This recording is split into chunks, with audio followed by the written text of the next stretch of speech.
ओम श्री गणेशाय नमः। श्री शिव महापुराणे सप्तमयाम वायव्य संहिताम अथाश्त्रिंशोऽध्याय। हिंदी अनुवाद।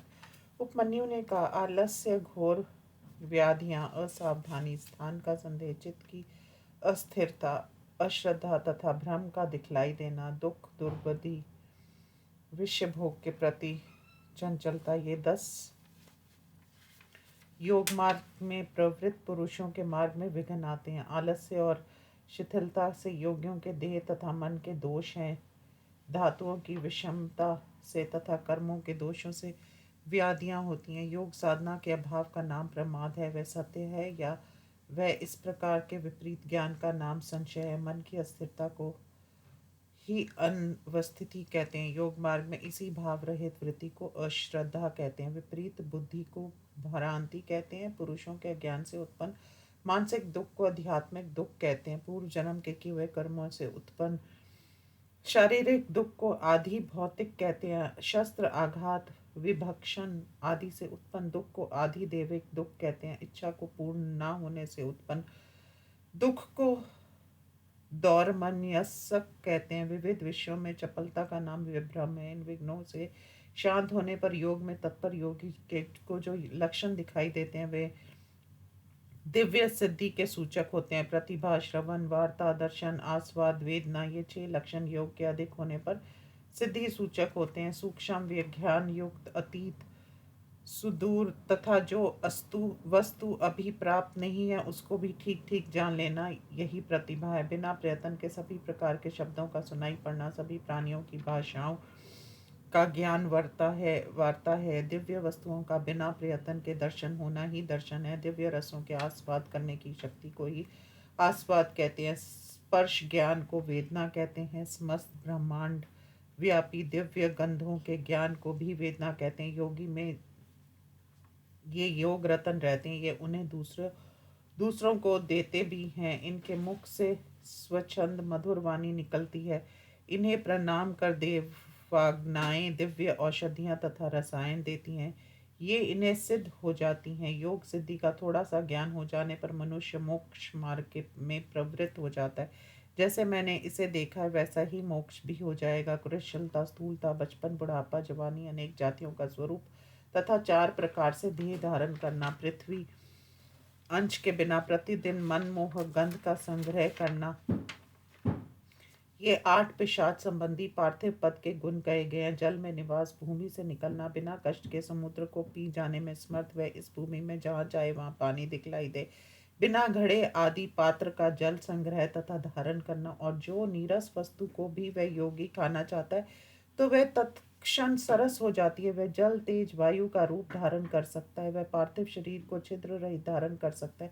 ये 16 आश्चर्यकारक गुण जलीय ऐश्वर्य के हैं। शरीर के से अग्नि को प्रकट करना और दाह का भय ना होना। यदि वह चाहे तो बिना यत्न के संपूर्ण संसार को जला सकता है। अग्नि को पानी में या हाथ में रखना, सृष्टि को भस्म करके पूर्ववत कर देना, मुख में अन्न आदि को पका देना, तेज और वायु से शरीर निर्माण शक्ति तथा जलीय ऐश्वर्य से युक्त होना, ये 24 प्रकार का तेज कहा जाता है। मन के समान वेग का होना, क्षण भर में दूसरे के हृदय में प्रवेश कर जाना, बिना प्रयत्न के पर्वत आदि महाभार को धारण कर लेना, भारी का हल्का होना, हाथ से वायु को पकड़ना, अंगुली के अगले भाग को रखते ही पृथ्वी को कंपा देना, एक वायु से ही शरीर को धारण करना, भोग तथा तेज से युक्त होना। वायु के 32 ऐश्वर्य विद्वान जानते हैं। आकाश के ऐश्वर्य, छाया की हीनता, असमाप्ति, इंद्रियों का ना दिखलाई देना, इच्छा अनुसार आकाश में विचरण करना, इंद्रियों के अर्थों पर परस्पर समन्वय, आकाश को लांघना, उसका अपने शरीर में समावेश, आकाश का को पिंड जैसा बना लेना, शरीर को लुप्त कर देना, ये महान 40 गुण वायु के हैं।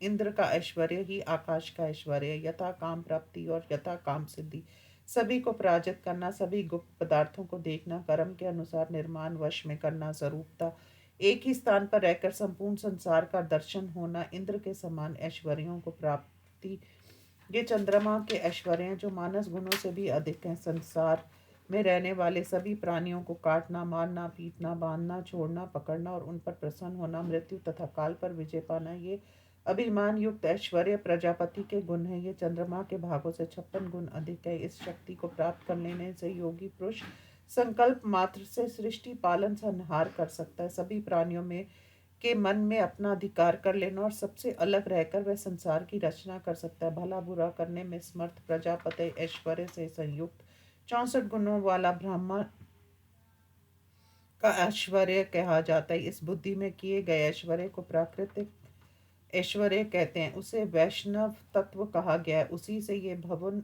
भवन स्थित है। वह ब्रह्मा भी उस पद का पूर्ण रूप से वर्णन नहीं कर सकते। औरों की क्या शक्ति है, उनका पुरुषार्थ गुण है। उसके आगे ऐश्वर्य संपन्न गणेश का पद है। उस पद का कुछ ज्ञान विष्णु को है, औरों को नहीं है। सभी ज्ञान सिद्धियां बाधा युक्त है, उन्हें परम वैराग्य से प्रयत्न पूर्वक रोकना चाहिए। जिनका मन प्रतिभा प्राप्ति आदि अशुभ गुणों में लगा रहता है, उससे अविनाशी तथा सर्वकामिक परम ऐश्वर्य की सिद्धि नहीं होती है। इसलिए देवता असुर तथा मनुष्यों के गणों एवं भोगों को जो तृणवत छोड़ देता है, उसे उत्तम योग सिद्धि मिलती है। अथवा संसार के अनुग्रह की इच्छा हो तो वह मुनि की भांति विचरण करे, तब वह सभी भोगों को भोग कर मुक्ति को प्राप्त करेगा। अब मैं योग के प्रयोग को कहता हूँ, तुम सावधान होकर सुनो। शुभ समय में उत्तम स्थान शिव क्षेत्र आदि पर एकांत वन में शांत एवं बाधा रहित लिपी हुई भूमि में धूप आदि से सुवासित फूल आदि को बिखेर कर वितान आदि से सुशोभित योगी पुरुष कश कुश फूल समिधा जल फल फूल युक्त अग्नि जल तथा सूखे पत्तों के समूह में डांस मच्छर सांप शवापद दृष्ट भृग और दुर्जन आदि जहाँ ना हो और जहाँ किसी प्रकार का भय ना हो, शमशान चैत्य वल्मीक पुराना घर चौराहा नदी तथा नद के तट पर समुद्र तट पर गली के समीप पुराने बगीचे गौशाला आदि में अशुभ या निंदित स्थान में अजीर्ण होने पर खट्टे डकार आने पर मल तथा मूत्र से मलिन उल्टी या अतिसार में अधिक खा लेना थकावट में अधिक चिंतित स्थिति में न भूख प्यास में अपने गुरु की सेवा में लगा हुआ भी योग न करे, ठीक आहार विहार तथा अपने कर्म में लगा हुआ ठीक समय पर सोने तथा जागने वाला सभी प्रकार के परिश्रम से मुक्त मृदु रमणीय ऊंचा बराबर तथा पवित्र आसन हो। पद्म तथा स्वास्तिक आसनों का प्रयोग करें। अपने गुरु पर्यंत प्रणाम करने योग्य को क्रम से प्रणाम करें। सीधी गर्दन सिर छाती करके बैठे और आंखें बंद अधिक बंद ना रखें।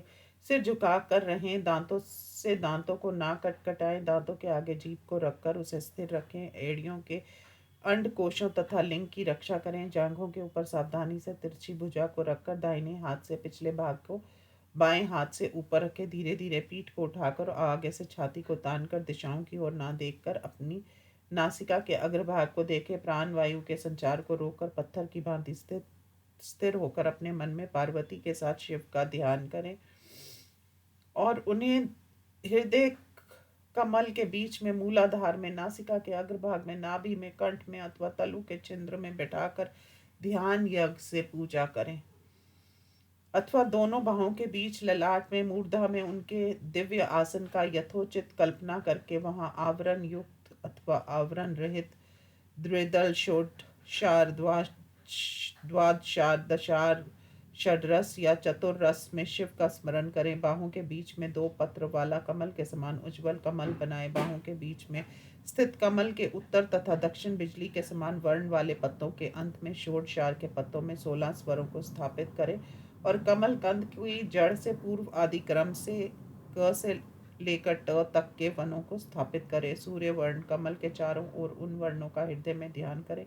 उन अक्षरों को कमल पत्र समझे। नाभि के ऊपर की ओर गाय के दूध के समान ड से फ तक इन्हें क्रम से रखें। नीचे की ओर ये कमल के 6 पत्ते हैं। धुआं रहित अंगार के वर्ण वाले ब से ल तक वर्ण उसमें है। मूलाधार कमल सुवर्ण के समान कांति युक्त है, उसमें व से स तक वर्ण पर्णमय है। इन कमलों में जहाँ मन रम जाए वहाँ धैर्य पूर्वक शिव शिवा का चिंतन करें। अंगुष्ठ मात्र निर्मल चारों ओर से प्रकाशमान दीपक की लौ के सुदृश शुद्ध अपनी शक्ति से सुशोभित चंद्र रेखा के समान आकार वाले अथवा तारा के सदृश निवार अशूक अथवा कमल नाल के रेशा जैसे कदम के फल जैसा आस की बूंद जैसा अथवा पृथ्वी तत्व जैसा ध्यान करने वाला उसे समझता है। अंत उन तत्वों के स्वामियों के की स्थूल मूर्तियों का चिंतन करें।